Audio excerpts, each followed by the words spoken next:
So today, in honor of Valentine's Day, we are going to be building boyfriends. So basically how this game is played, and we want you guys to join in with us, we are going to list 3 categories. They each have 4 options. You have $20 and you can only spend $5 on one item. And from that, you're going to get to build your perfect man just for today. So what you'll need for this game is 1 pen, 1 notebook, and an open mind, and a glass of wine. Number 1, your emotional category. Here are your options. We have support of your dreams, loyal, absolutely no cheating, Never. listens to understand, knows you well enough to give sound advice. So for the financial category, we have has dreams and goals of his own, which means he's ambitious, spends all of his money on you, has a good job and owns his own business, has a good credit score, and then physical. Makes me orgasm every time. Blessed below. Finest man you've ever seen. And I think the most important thing in this category, but I'm not trying to encourage you to choose. Tall. I hope you have your pens and your papers ready. It is time to spend some money. All right. I'm done. You didn't even play the game.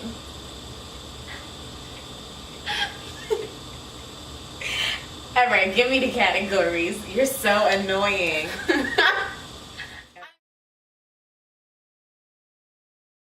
Okay, so Ashura, what does it mean to fall in love with potential? To be delusional. But a lot of us have been there. So let's flesh that out.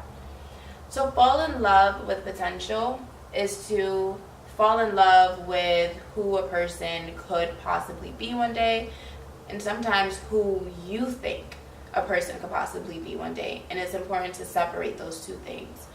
A lot of times when we fall in love with potential, it's because we are trying to fill a hole within ourselves that we think will be filled with intimacy and romance, and we meet a body, we meet a person who fits our sexual orientation, who fits the bare minimum qualities of attraction, and who is able to function enough in a way to do the things that we want to do, like go out to dinner, meet our families, attend our events or whatever the case is, support us.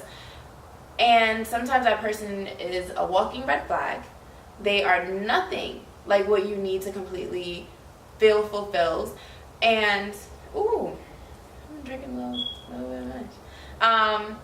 But yeah, they're nothing like the person that you actually need to get you through feeling fulfilled, which is yourself. And so we fall in love with potential because it's easier than admitting that it's going to take a little while longer for us to heal, or it's going to take a little while longer for us to find the person that is actually for us. So I also think, and based on my experience, I feel that the Disney princess mentality is also why women fall in love with potential, because so Ashura and I are different ages, so her responses are definitely going to cater to maybe a younger audience. Yeah. But I think that for me, I think of women in my life that I know who are also older than me, and a lot of the times you fall in love with potential because you think building a man is the best that you can do, because women are always more advanced than guys. From young, we knew that women mature faster, and so when you reach a certain age and when you have a certain success level and when you are secure in who you are as a woman, your options start to dwindle out. And so you start to reach to a point where you're just like, okay, do I tolerate certain things, or do I stay single? Do I be the woman who has it all but doesn't have it all, or do I big him up to my friends? Do I make him be this phenomenal, this, and this, that. And so, like, falling in love with potential to me is not what, sometimes it's not what he could be, but it's what you think he should be. And when you think about who people should be, you don't choose to see them for who they are. Because sometimes you know what they could be. They could be a piece of shit. Yeah. But you're telling yourself that they should be this confident, this, and that. So, yeah, for me, that would be, like, how I see falling potential. But definitely, I've been there with the whole, like, young and missing this part of me and ignoring moments and opportunities of development and growth. And just putting all of my aspirations into this young man. Yeah. When did you fall out of love with potential? So when I first answered this question, my answer was that I fell out of love I fell out of love with potential once I experienced a real relationship. But as amazing as my boyfriend is, I can't give all the credit. I would say that I fell out of love with potential once I truly fell in love with myself. And I make 3 years in Atlanta. Yes. And so the transformation that I've encountered in these 3 years has been so amazing and so hard. And I think that, like, once you really face yourself and you have to deal with who you are, and you have to sometimes make a choice to just throw away certain pieces of yourself and say, you know what, I don't like that part of you, Saika. Like, let's try something else. And so being in a space where I had to really face myself, and I had to really give myself the ugly cry, and I had to grow, and I had to hold myself accountable for how I let people treat me, and then falling in love with myself and rediscovering things about myself that make me feel like, damn girl, you poppin'. It made me start to set standards. And I didn't get to apply those standards, though, until I got into a beautiful, loving relationship. And so when you're with someone who doesn't give you excuses, who doesn't try to make you schedule time with them, who just sees you for who you are and loves you and embraces you and does their absolute best to give you the world, like, when you're in a relationship like that, you don't want to be in love with potential, because the whole point of potential is that you're waiting for it to manifest. You're waiting for him to be this person. And so I remember one time I told Ashura that, like, I was so nervous about this relationship because, like, I was like, you know, I don't know what a future looks like.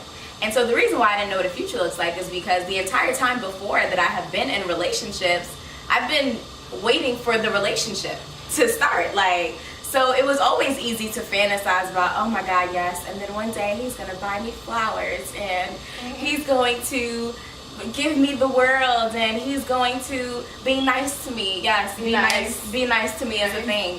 And so you're in a relationship waiting to be in a relationship, or fantasizing about the potential of this great relationship that you're supposed to be in with the person that you're with. And so for me, I had never had an opportunity to see life beyond that because I was just waiting for the relationship to start. So now being in, like, a real relationship, it's like, oh, what's next? And sometimes it's great to not know what's next, and to just, like, I get to fully live in the moment. Yeah. Because I'm not in love with his potential. I'm in love with who he is. Exactly. So, yeah.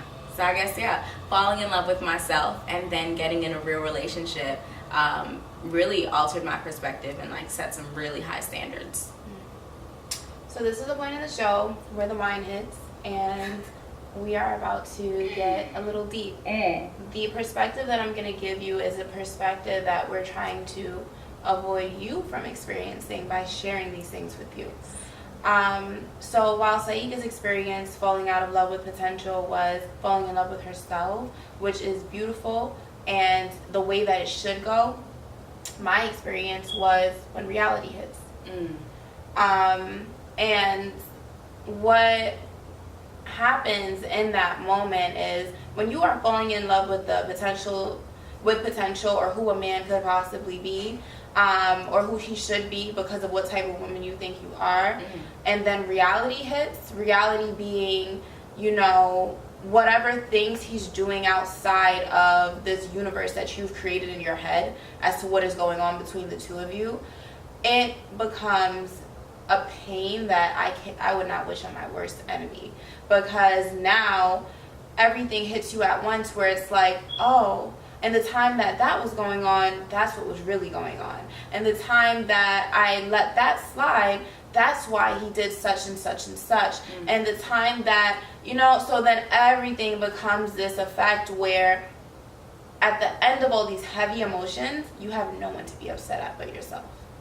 Because you're seeing all the signs that he gave you, and now. You're seeing them with blind eyes. And yes. And so now here you are soaked in these emotions. He's free. He's able to live his life. He's able to carry on and do the things that he's always done. He feels no real regret, because most of these people who we do these things with are aware, like I said, the entire time that we are in love with a fairy tale of them. Yes. And we're not in a real relationship. So it's like, that's why we get the titles of crazy. That's why we get the titles of delusional, extra, and all of these things. And I used to think, not to cut you off, but like, I was called crazy so much that I began to think of it as a term of endearment. But I know that feeling. Yeah, it's like, oh, he loves me. He just loves me.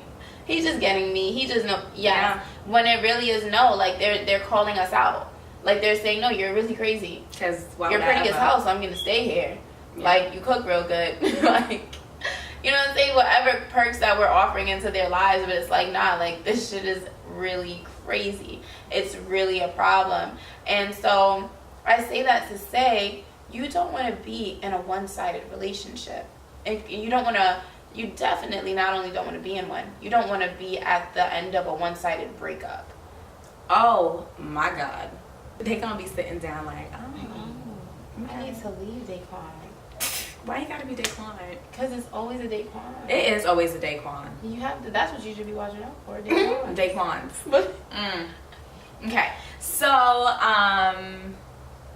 yeah, so my last question would be, and I hope that these answers are a moment of reflection for you ladies, but what advice would you give as far as recognizing when you're dating potential versus when you are living in your reality? Okay. How do you? 2 pieces of advice I would give. Number 1, surround yourself by real friends. Surround yourself with real friends. Friends who can read you and check you. When you surround yourself with yes friends, it's easy for every relationship to be one where you're falling in love with potential or falling in love with the wrong things, because you're going to have that friend that during your red wine girl time, it's going to be, you know, like, he says that he really doesn't like going out, but I think, like, if we give it a little bit more time, like, maybe we could start with movies, and she's going to go, yeah, like, that sounds like, you know, you're being patient, you're hearing him out, you understand? No. A real friend is going to say, no, he told you he doesn't like going out, and you go out 7 days a week. So how is that going to work? Yeah. How is that going to work, sis? And having a friend that's confident enough to know that the bond is strong enough that I can tell you this. And you can take it as constructive criticism. And you can have a moment where, because sometimes we just want to have fun. Sometimes we just want to experience things, and we don't want to be with our husband right now, which is fine. But it's knowing that, hey, you like this, he doesn't like this. He ain't trying to meet you in the middle. You're trying to meet him where he is.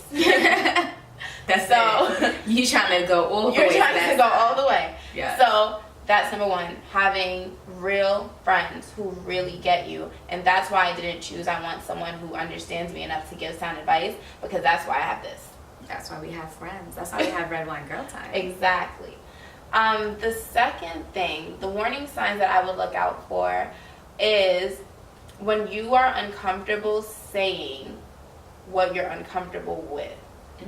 So if you are in a relationship with someone where maybe there are disagreements and you feel uncomfortable saying, hey, I don't like this. Hey, could you would you mind? Like, when you feel uneasy like that, it's because you're not really connecting. You're surfacing. You're surfacing. And so when you're surfacing, it's kind of like when you have that weird cordial friendship with your boss at the job. It's like there's certain things that I'm not going to say to my boss that I may say to a close friend or a coworker.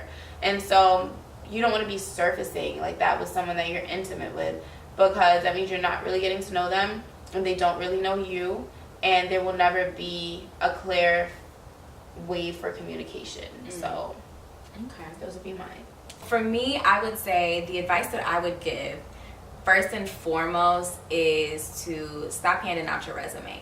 A word. Okay. Yeah. So, and I used to do this a lot, okay? And so handing out your resume is literally the application that says pick me, pick me. And so I'm team, oh, I love to cook. I'm such a great cook. I want to cook for you all the time. I'm team, oh, get into all these wonderful things about me. This is why I'm so amazing. Ooh, natural hair flex. I got real hair under this.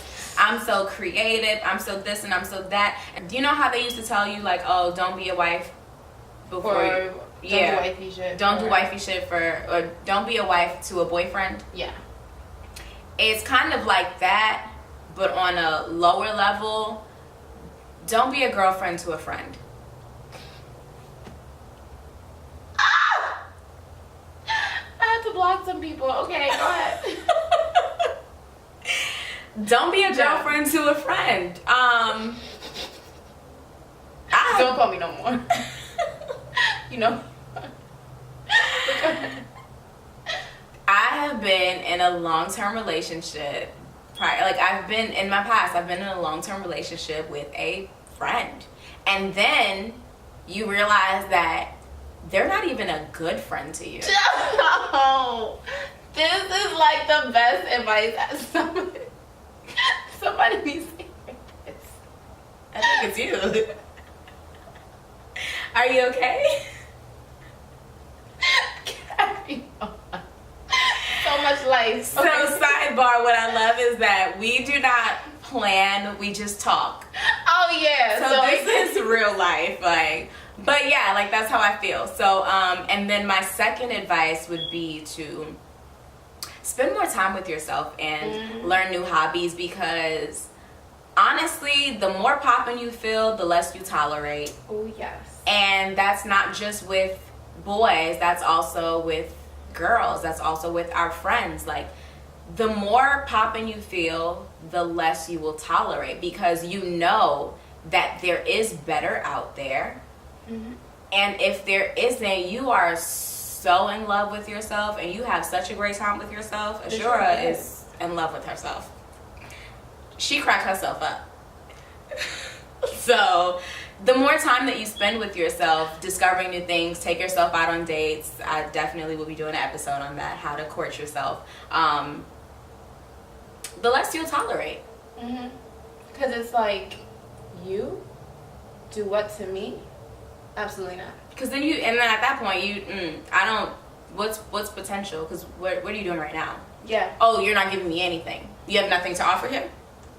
Wow, this is so weird because I'm busy now. I gotta go. So, yeah. That is the truth. And so we really hope you guys take that to heart. And we hope that we've answered your questions and really provided some tea for your day. Yes, and share. Sorry, I didn't mean to cut you off. No, you were good. Okay. And share some of your potential stories. You definitely don't have to give names, but if you recognize that you've fallen in love with potential, please hit us up and tell us your horror stories. So we can make a board where other women can go and be like, stay away from them. I think they had a list like that in Brooklyn. I feel like in the Bronx too. So, some girls wonder. Other girls whine. It's red wine girl time. So, the boyfriend I have built for myself is very special. I feel like his name is like Roderick or Chad, something like that. He has dreams and goals of his own. He spends all of his money on me, every cent. He has a good job, and he's working on owning his own business. He's taking whatever tools he can from the job that he's currently at.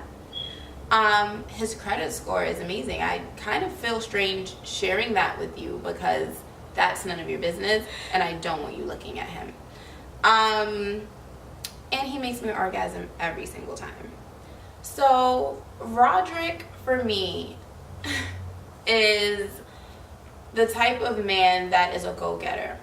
As a woman with a strong personality, as a woman who is a natural born leader, a lot of men can get sometimes intimidated by the fact that I'm always doing this or I'm always doing that, or the fact that I have a hustler's ambition. And so I would enjoy the type of boyfriend that is constantly thinking of the next plan, which is why he is so financially on his game. Not that I want to profit from him because I'm doing my own things, but that I want someone that I can learn from, that I can be inspired by and motivated by. I think that is so important. And the type of man who is able to acquire those things will never be poor. And on the times when he's low and not at his best or a little financially distraught, he's not dating, because that's not where his mind is. He's building. And so at the time where he does want to date, that is a time where he finds me and says, I want to build now with you. And makes me orgasm every time, because be serious. At the top of my list is that he makes me orgasm every time. I swapped that out for tall. I did want to put tall first, but I swapped it out for tall. So makes me orgasm every time is at the top of my list. Supports my dreams, good credit, and spends all his money on me. So my list is really inspired by like where I am in life right now. I think it is so important. The most important thing to me, although it makes me orgasm every time, is at the top of my list. The most important thing to me is to be with someone who supports my dreams, because I am a creative and my dreams change all the time. Like, I do a lot. And so I feel like all the other categories that I could have added in, like being loyal and stuff like that, I think that if you understand me and you date someone as amazing as me, you will never cheat on me. So wasn't worried about that. And good credit is important because we may be building a future together. And you know, credit gets you everywhere. Like, good credit will take you far. You can have $0 in the bank and good credit. You will have a lot of money. So yes, credit is important. And then spends all his money on me. I've been taking care of myself for a very long time, and I would like to be spoiled. And I'm okay with admitting that. So that is my dream boyfriend, and yeah.